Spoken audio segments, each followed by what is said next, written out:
This hour, Secretary of State Hillary Clinton set to testify before Congress next week on the Benghazi terror attack, while a growing chorus of Republicans call for a special select committee to step in.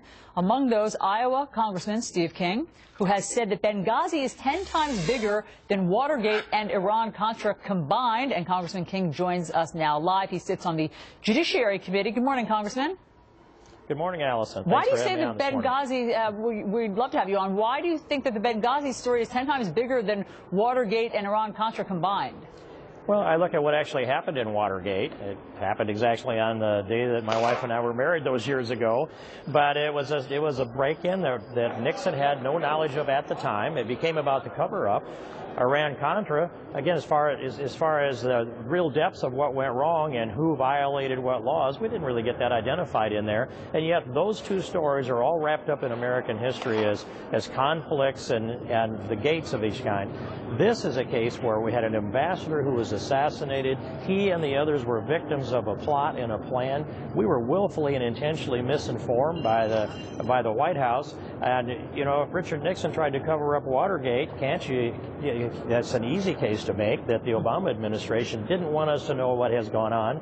We still don't know. We don't have a chronology of a timeline of events. We don't have an autopsy of Ambassador Stevens. We don't know who was in the Situation Room, who came and who went at the time. But we do know that about Osama bin Laden. So I think we need to pull all of these things out and on a full timeline with witnesses under oath that are the players in this, so we can at least figure out what time the president went to bed, when he decided that he was going to go to Las Vegas and go to his fundraiser, and how he downgraded this situation to be something that he didn't want in the news, apparently. So Congressman, you're calling for now this special select committee. Why don't you think that the House Foreign Affairs Committee can get to the bottom of it? Well, sometimes it's just a cross in the jurisdiction that's there, but we have the Select Committee on Intelligence, too, that is doing work, and they do most of that behind closed doors in a classified setting. Foreign Affairs will go into some of this. There's perhaps Armed Services Committee has some, but we need to have a full panel that will drill into this with a committed staff on it so that we have put all the information in one place, and then we can turn it into a report so that the American people will eventually know what happened. Otherwise, I don't believe we'll ever learn what happened, and that's, of course, to the benefit of this administration and the detriment of our republic. You know, Congressman, do you have any sense that we're spending too much time on the narrative here and not as much time as on justice? Catherine Herridge, our correspondent, just reported that there are 2 suspects apparently in custody in foreign countries right now, but we don't know anything about it. We don't know anything about charges. We haven't heard anything about justice. Is our focus in the right place here?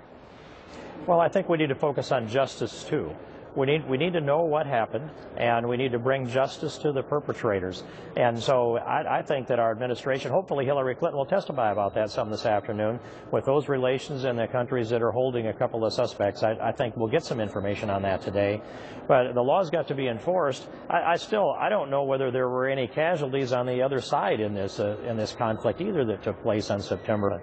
So there's so many missing answers to so many questions that have been asked, and I don't think that we can get them all together and have an understanding of it and a consensus on what it is unless it's a joint select committee that will put all this information together, have a staff and a team and people from both sides of the rotunda and both sides of the aisle that represent the various committees that would have jurisdiction. Then we can get to the bottom of it, Allison. Okay, Congressman Steve King, thanks so much for coming in and explaining what you're calling for.